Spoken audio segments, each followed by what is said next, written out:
کہ غزہ پر دوبارہ اسرائیلی حملوں سے بے گھر فلسطینیوں میں خوف کی لہر دوڑ گئی۔ فلسطینی میڈیا کی جانب سے بتایا گیا ہے کہ فلسطینی کھانے کے ایک ایک لقمے اور پانی کی ایک ایک بوند کو ترس گئے۔ خان یونس میں بے گھر افراد اور یتیم بچوں کی کھانے کے لیے قطاریں لگ گئیں۔ اسرائیلی حملوں کا نشانہ بننے والوں کی تعداد بہت ہے، زخمی اسپتالوں کی بجائے گلیوں میں پڑے ہوئے ہیں۔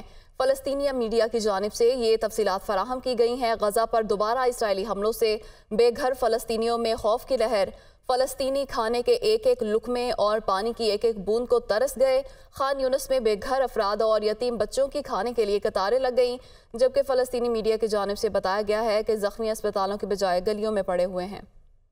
اسرائیل کی طرف سے فلسطینیوں کی بڑھتی گرفتاریاں قابل تشویش ہیں۔ اقوام متحدہ انسانی حقوق کونسل کی جانب سے کہا گیا ہے کہ اسرائیلی جیلوں میں دوران حراست اموات اور تشدد کے واقعات کی تحقیقات ہونی چاہیے۔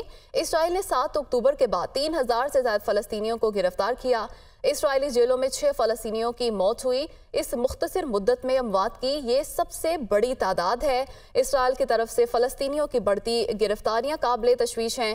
اقوام متحدہ انسانی حقوق کونسل کی جانب سے تشویش کا اظہار کیا گیا ہے اور یہ کہا گیا ہے کہ اسرائیلی جیلوں میں دوران حراست اموات اور تشدد کے واقعات کی تحقیقات ہونی چاہیے۔ اسرائیل نے 7 اکتوبر کے بعد 3000 سے زائد فلسطینیوں کو گرفتار کیا۔ اسرائیلی جیلوں میں 6 فلسطینیوں کی موت ہوئی۔ اس مختصر مدت میں اموات کی یہ سب سے بڑی تعداد ہے۔ اقوام متحدہ انسانی حقوق کونسل کی جانب سے اظہار تشویش کیا گیا ہے اور تحقیقات کا مطالبہ کیا گیا ہے کہ اسرائیلی جیلوں میں دوران حراست اموات اور تشدد کے واقعات کی تحقیقات کی جائیں۔ غزہ میں محفوظ اور پائیدار امن کو جاری رکھنے کی ضرورت ہے، ایسا کہنا ہے اینٹنی بلنکن کا۔ عرب ممالک کے وزراء خارجہ سے غزہ کے مستقبل پر ملاقاتیں تعمیری رہی ہیں اور بات چیت بنیادی طور پر غزہ کی پٹی پر مرکوز رہی۔ اینٹنی بلنکن کی جانب سے کہا گیا امریکی وزیر خارجہ کی کاپ سمٹ 28 میں شرکت کے بعد دبئی میں نیوز کانفرنس کرتے ہوئے اینٹنی بلنکن نے کہا کہ غزہ میں محفوظ اور پائیدار امن کو جاری رکھنے کی ضرورت ہے۔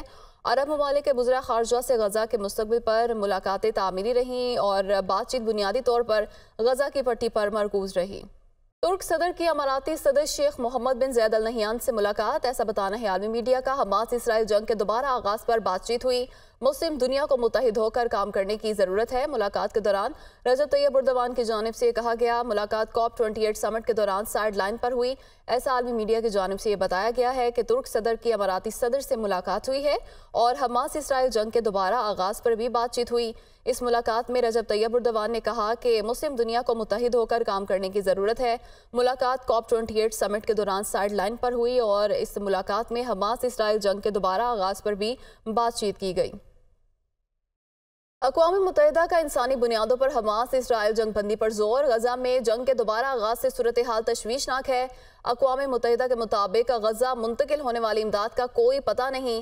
ترجمان اقوام متحدہ کی جانب سے نیوز کانفرنس کی گئی اور تشویش کا اظہار کیا گیا اور انسانی بنیادوں پر حماس اسرائیل جنگ بندی پر زور دیا گیا۔ اقوام متحدہ کے مطابق غزہ میں جنگ کے دوبارہ آغاز سے صورتحال تشویشناک ہو گئی ہے اور غزہ منتقل ہونے والی امداد کا کوئی پتہ نہیں ہے۔ ترجمان اقوام متحدہ کی جانب سے نیوز کانفرنس کی گئی۔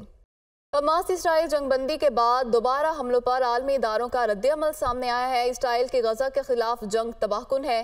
کمشنر انسانی حقوق اقوام متحدہ کی جانب سے یہ رد عمل دیا گیا ہے۔ غزہ پر اسرائیلی حملوں سے لگتا ہے کہ بچوں کے دوبارہ قتل عام کی منظوری دے دی گئی ہے۔ یونیسیف کی جانب سے یہ رد عمل دیا گیا ہے۔